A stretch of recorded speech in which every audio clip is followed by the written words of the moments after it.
আমাদের ভয়ভীতিতে গিয়ে জীবন নাশের হুমকি দিয়ে এই দলিল করে রাখে।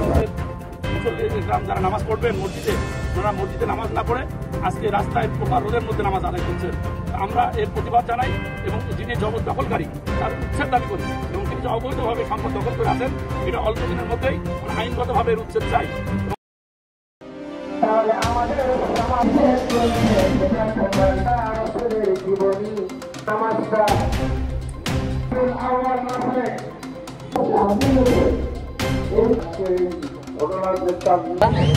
বাকিবুল্লাহ স্যার হিসাবে সবাই চেনে, সাবেক মসজিদ মাদ্রাসা কমিটির সাধারণ সম্পাদক তৎকালীন সময়ে, অর্থাৎ 16-17 তারিখের সালের দিকে, তখন আমি এই সেক্রেটারি ছিলাম।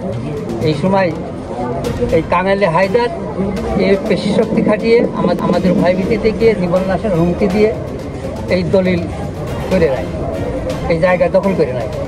এখানে জায়গাটা যে জায়গায় এখন গ্যারেজ আছে, গ্যারেজটা খালি ছিল, খালি জায়গায় ছাপড়া দিয়ে টিনের ঘর করে সে গাড়ি চার্জ দেওয়ার ব্যবসা শুরু করে।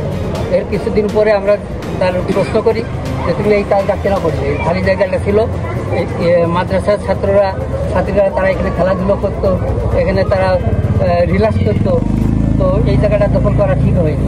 তখন সে বলে যে তাহলে আমাদের একটা বন্দোবস্ত করে দেবে, আমরা মাদ্রাসার জন্য কিছু সাহায্য করবো, মাসিক একটা ভাড়া ধরাই দিবে। সেইভাবে তারা একটা লিখিত নিয়ে আসে, আমরা কমিটির তরফ থেকে 1000 টাকা মাসিক চাঁদা হিসাবে, চাঁদা ঠিক না ভাড়া হিসাবে তার কাছে আমরা লিখিত দিই, তারই লেখা অনুপাতে। সেই হিসাবে সে চালাতে থাকে, কিন্তু অদ্য অবধি একটা টাকাও তারা এই ফান্ডে মাদ্রাসা ফান্ডে জমা দেয়নি। এটা ভুয়া একটা নাম্বার দিয়েছে, দাবি করেছে, সেই নাম্বারের প্রেক্ষিতে হয়তো কোর্ট সেইভাবে তাকে দিয়েছে, এটা তো আমাদের জানা নাই। উনি ভুয়া নাম্বার দিতে পারে, কোর্টও তো আমাদের মতো সচল না, একটা প্রতিষ্ঠান, ওনারা তো দেখতে আসেন না, সে কারণে হয়তো ওনারা দিয়েছেন। এটা যাচাই বাছাই করলে অবশ্যই আপনারা এটা সঠিক তথ্য পাবেন। এটা এক প্রকার নির্যাতন, নিপীড়ন। এই নিপীড়ন বাংলাদেশ থেকে এখনো যায় নাই। বিগত সরকারের যে প্রেতাত্মা, সেই প্রেতাত্মা এখনো ভর করে আছে সমাজের বুকে। তারই দৃষ্টান্ত উদাহরণ এই মসজিদ দখল, মাদ্রাসা দখল, ওয়াকফ সম্পত্তি দখল। মসজিদটা আপনার সৌদি আরবের সংস্থা থেকে তৈরি।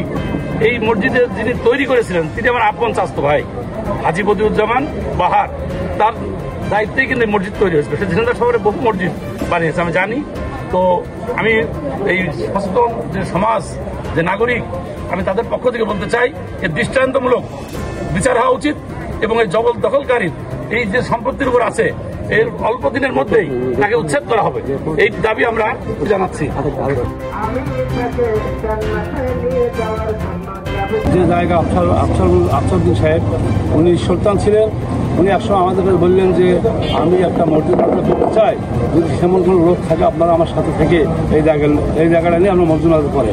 আমি ওনাকে বললাম চাচা আপনার কী দাবি? তা বললো বাবা আমার তো কোনো সন্তান নেই, আমি দিতে চাই, কিন্তু আমার ভরণ পোষণ কে দেবে? তা আমি ওনার বলেছিলাম চাচা আপনি যদি মসজিদের জায়গা দেন তাহলে ভরণের দায়িত্ব আমি নিলাম। তা আমি এবার নিচ্ছি, নেওয়ার পর এখানে কাঙাল হায়দার নামে যে ছেলেরা ছিল, ওনার বাপ ভিক্ষে করতো, ভিক্ষে করে খেয়ে ওনার বাগানে থাকতো।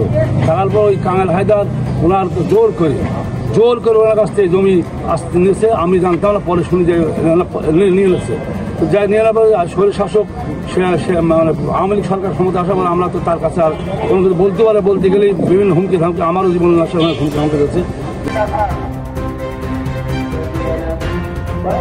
আসসালামু আলাইকুম। অবগত হয়েছেন বিগত সময়ে তাদের কাছ থেকে যেভাবে অন্যায়ভাবে এই জায়গা, মসজিদের জায়গা, যিনি হাজী আফসারউদ্দিন, যিনি আমাদের অত্র এলাকার বয়োজ্যেষ্ঠ মুরব্বী ছিলেন, তিনি ছিলেন নিঃসন্তান। তার প্রায় এই 24-25 শতক জায়গা তিনি মসজিদ এবং মাদ্রাসার নামে আলাদা আলাদা ওয়াকফ সম্পত্তি যিনি দান রেজিস্ট্রি করে দেন, সেই সম্পত্তির দেখভাল করার দায়িত্ব কিন্তু ছিল বিগত কমিটি।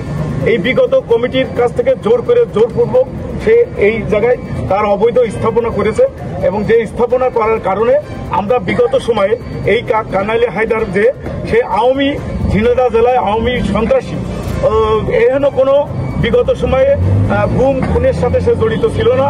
সে ঝিনাইদহ জেলা আওয়ামী লীগের সেক্রেটারি সাইদুল করিম মিন্টুর ডান হাত হিসেবে খ্যাত।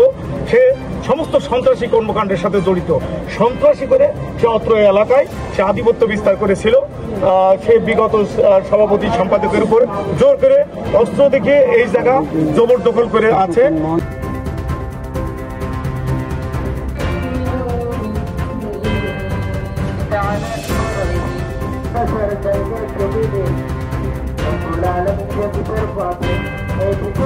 আমাদের